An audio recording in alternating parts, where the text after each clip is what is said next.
Hai, kali ini saya akan membahas mengenai materi Interaction in Online Peer Learning berdasarkan buku karya Charles Juah yang berjudul Interaction in Online Education. Dan pada video kali ini saya akan menjelaskan how to managing peer learning in education. Hal pertama yang harus dilakukan adalah identifikasi kebutuhan pembelajaran yang perlu dipelajari, seperti skill, knowledge, ability, dan kompetensi. Agar siswa memperoleh pengalaman yang positif dalam tutor sebaya, maka mereka harus terampil dalam belajar dan terampil dalam penggunaan teknologi.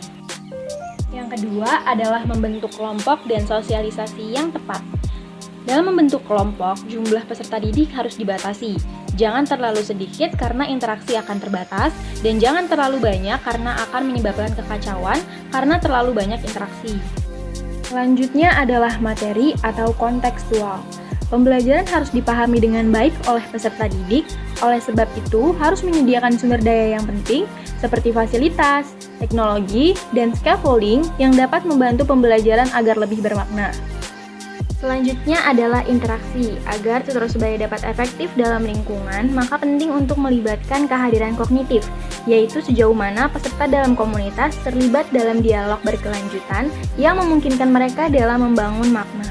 Yang kedua adalah kehadiran mengajar, yaitu kemampuan merancang dan memfasilitasi pembelajaran untuk mencapai tujuan dalam melibatkan kolaborasi dan keterlibatan.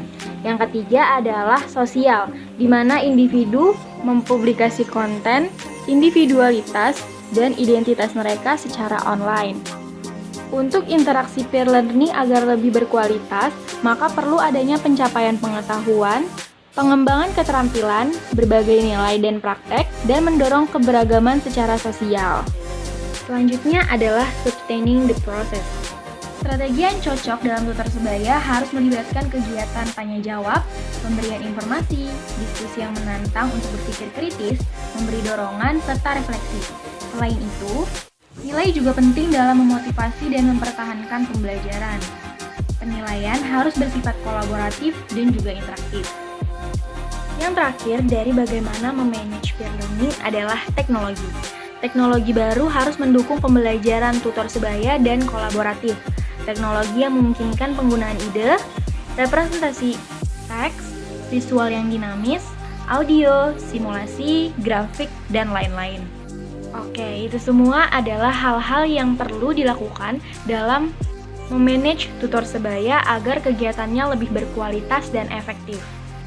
Sampai sini video kali ini, sampai jumpa di video selanjutnya.